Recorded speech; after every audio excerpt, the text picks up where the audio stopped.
Welcome back. The Netflix series Adolescence is about a teenage boy in England arrested for the killing of his classmate and all that happens after he's charged. It's a heavy series, to say the least, but it started conversations around the world about toxic masculinity and social media's role in how teens view themselves and others. In a recent op-ed in Education Week, Dr. Marc Brackett, founder of Yale Center for Emotional Intelligence, says it also offers a realistic depiction of school bullying.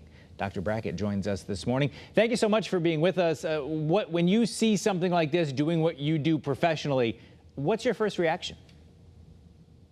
My first reaction is how do we let this happen in our nation's schools or in any school? You know, children deserve to be safe. And when this happens, this is a fictional story, but it was based on some real life news content from England that the writer saw and said, let me base it off of that. So it's a fictional story, but it leads to these conversations. I saw there was an op-ed in the Boston Globe. Rob Henderson wrote in there, "Adolescence is a superb work of art. It should not be mistaken for reality." Do you agree with that, or do you think there are some parts of reality in there?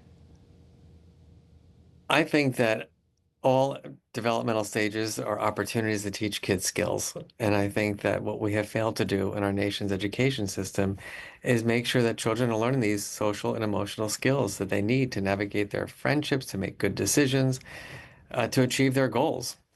So in this case, we're talking about as serious as you can get, a teenager, a child charged with a murder, and then all the ways that the community let him down. I don't know if that's editorializing, but let him down along the way that led into this.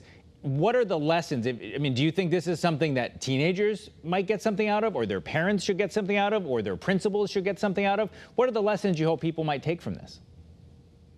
I think the first lesson is that it takes a village to support children's healthy development. And that, of course, parents are our first teachers, and we want parents to be the best possible role models for what it means to be empathic and compassionate and to be a good citizen. But, you know, children are spending 6 to 8 hours a day in school. They're in classes from the morning until the afternoon. There's all these opportunities to teach them the skills they need in that context, too. And the work that we do at the center is to help schools do exactly that. I want to ask you more about bullying because that was such a big part of your op-ed, but let's just start with the topic that's gotten so many people talking, and that's its toxic masculinity. What does that mean? If for people who haven't seen the series and aren't familiar with the term, what is it that we're talking about that's sort of being profiled in this fictional piece? Yeah, well, toxic masculinity is, simply said, it's a toughen up kind of mindset. It's, be a man. And it's kind of pulling children away from building authentic relationships, from being their true selves. And, we have a culture that, is that toughen up culture, unfortunately, for a lot of young boys. And, there's also a fear, of we have a kind of a homophobic society as well that kind of pushes kids to kind of behave in a way that we would call toxically masculine. And is part of that the pressures on youth today are different than they were 5 years ago, 10 years ago, 20 years ago, and why? I think it's pretty much the same. I mean, I'm 55 and, I grew up in New Jersey. I went to public school. I experienced a lot of bullying myself as a kid. And, the mindset back then was, son, you got to toughen up. You know, that I don't think that has changed very much, to be honest. And one thing that I thought was interesting in your piece is that obviously in a bullying situation, you have the bully and you have the victim. But you talk a lot about the bystander, and that might be an important lesson for parents on this Sunday morning to talk about with their teenage son or daughter, is that sometimes just standing there might have as much of an impact as anything. Well, a couple of things about that. The first is the bystander, or, the sometimes we call them co-victims. It's pretty horrific to be someone watching someone else be, the victim of bullying. And oftentimes what happens is that kids don't know what to do. And I want to go back to the point that A, it's the adult's responsibility in the school to make sure that all children are safe. That's just so important. A kid who observes someone, being bullied, obviously needs to do something, we hope, it doesn't mean they have to intervene themselves. What it means is that they have to know that there's a caring adult who's going to do something about it when they go to them. One of the things I mentioned, that op-ed that was written in the Boston Globe, and one of the things mentioned in there was that the UK Prime Minister called for this to be shown in schools there as a lesson. Would you agree? I think depending on what age group is watching it, it would be okay, more for a high school audience, perhaps, given, the violence that's in it.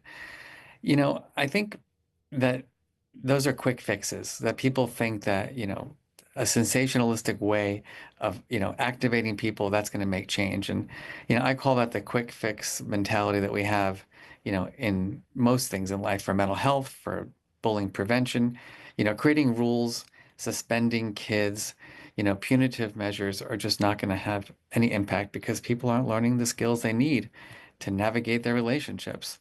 And so the model that we push for is one where, school leaders are trained in these concepts, teachers are trained in these concepts, children from preschool all the way to high school are trained in how to regulate their emotions, how to build and maintain healthy relationships, make sound decisions.